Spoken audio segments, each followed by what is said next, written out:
Thank you, Madam Speaker, members.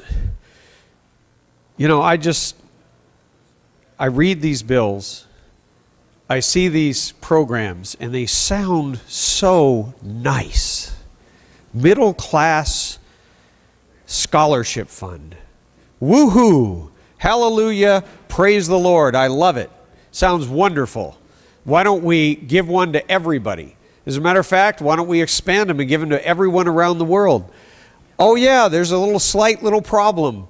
We don't have the money. Why don't we have the money? I don't know. I used to be the vice chairman of higher education, and I watched as we threw money at every union that represents employees at the university. We haven't scaled back any of that. And as a matter of fact, our very own speaker here voted for a pay increase of 22% for a lawyer named Stephen Drown at the same time that we voted to raise the fees on the students at CSU. Mr. Donnelly, can you focus on the bill? I think I am focused on the bill. I am laser focused on the bill. The problem with the bill is that we cannot afford it. When the speaker talks here on this floor specifically about the cost going up 192%, I think we should ask the question, why? Because I remember when I went to school, I went to the University of California at Irvine. I got 3 jobs to pay my way through.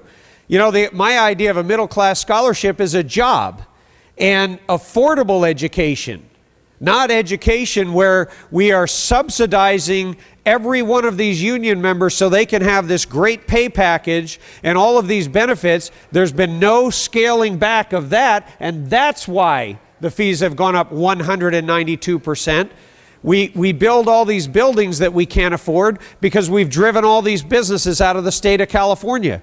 You know what's happening today? We have students who are fleeing our state along with the business owners because they're looking for jobs. And they can't get their college education here because it's taking 7 years to get through.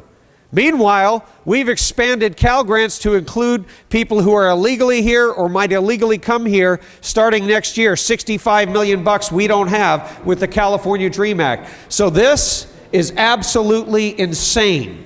We need to get the spending under control. We need to get the businesses back here. We need to gear up this great engine of growth that is California's economy. Then we can make investments. But if we don't get the costs under control at our university system, this ship is going to sink. I urge a no vote.